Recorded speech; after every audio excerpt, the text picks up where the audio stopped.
Hello, everyone. This video is for families who have students 3rd through 8th grade. Just an introduction and some basic information to get you ready for the start of the school year and hopefully answer some of the lingering questions that you may have. Of course, I think I've met most of you at this point, but this is a picture of myself. My name is Caleb Baumgardner. Most people just call me Mr. B. That tends to be a little bit easier for people.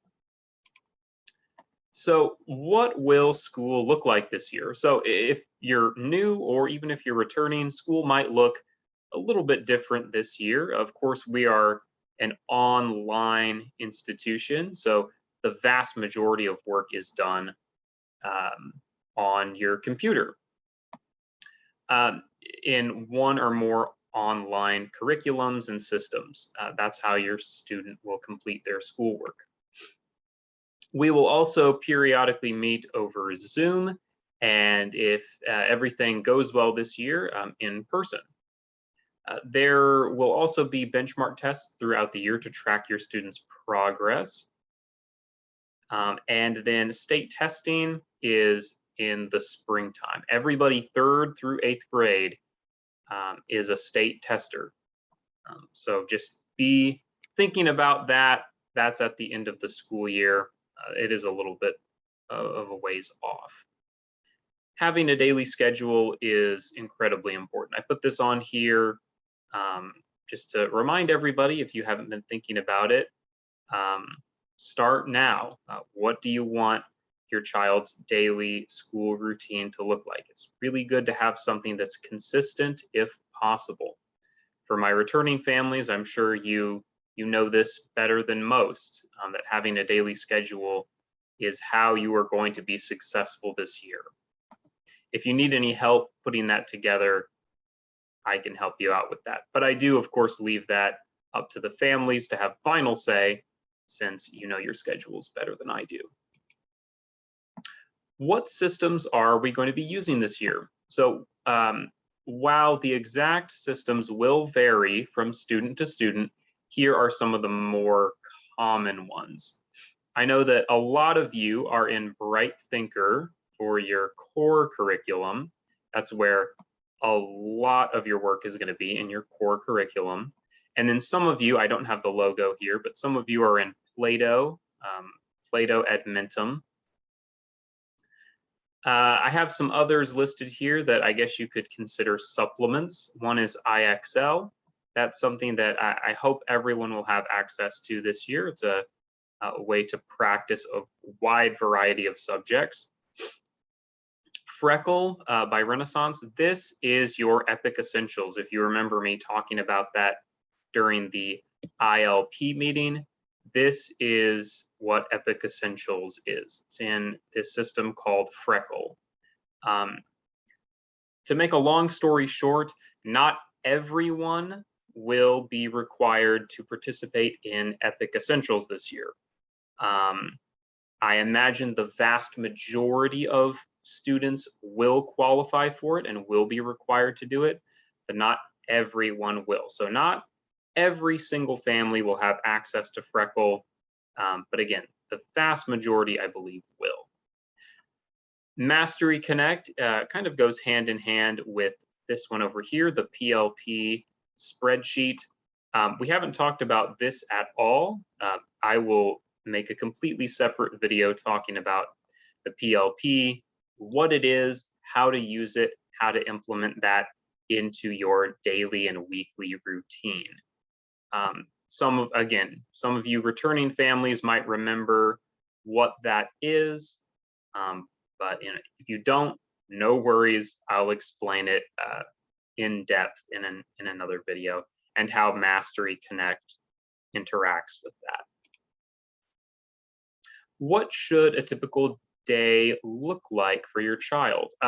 So again, if they qualify for Epic Essentials, which again, I anticipate will be most families, then you will need to complete the required amount of time in Freckle every single day. It's 30 minutes in English, 30 minutes in math.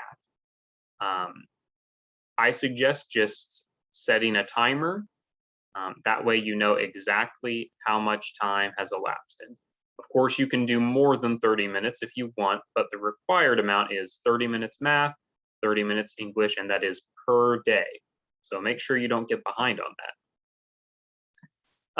Logging into your core curriculum and working in every subject every single day. The really important thing is to follow the due dates I have on here. Every assignment should have a due date attached to it. So you shouldn't really have to do much guessing as to what they need to be working on. And then working in the PLP. Again, I will explain how the PLP works. I'll roll that out to all of you guys pretty soon here, once I have it up and running and created for everyone. And then if you have any tutoring sessions or classes scheduled on that given day, then make sure that you're attending those. So what is your role as a parent or guardian? Number one is to ensure that your child is working diligently every day. So the full 5 days a week, making sure that they're working and working diligently. Ensuring that they're turning assignments in before or on the due date. So making sure you're not getting behind in your schoolwork. Helping your child with their schoolwork when they need it. Sometimes they won't ask for help. Sometimes you have to step in, and you'll need to initiate that. But when they need it, when they're struggling, try and give them some support as best as you can. Of course, I don't expect you to be experts in all of their subjects, but whenever you can, help them out a little bit.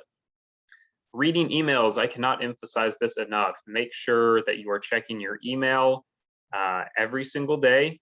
Make sure that you're reading the ones that I send out to you.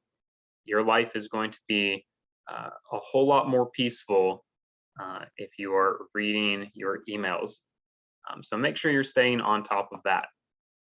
And then the last bullet point I have on here is to encourage your child to have a positive outlook on learning. That is for their benefit, of course, and then it should pay dividends later on as well. If you are right now showing that you have a positive outlook on school, on learning, on education, then hopefully that translates to them as well. Lastly, I just want to say you can do this. You've got this. As long as you're communicating with me and staying informed, you're going to do great. Another really important point here, reach out with any questions you have. And that's not just right now. That is throughout the school year. You're going to have questions, probably especially at the beginning, you'll have a lot of questions. And I want to let you know that you are always free to reach out to me and ask those questions. Never feel bad about asking for help. We do not expect you to be experts at the outset, so never feel bad about that. Always ask for help if you need it. And that is the very last slide. So I will leave this video here, and I'll see you in the next one. Goodbye for now.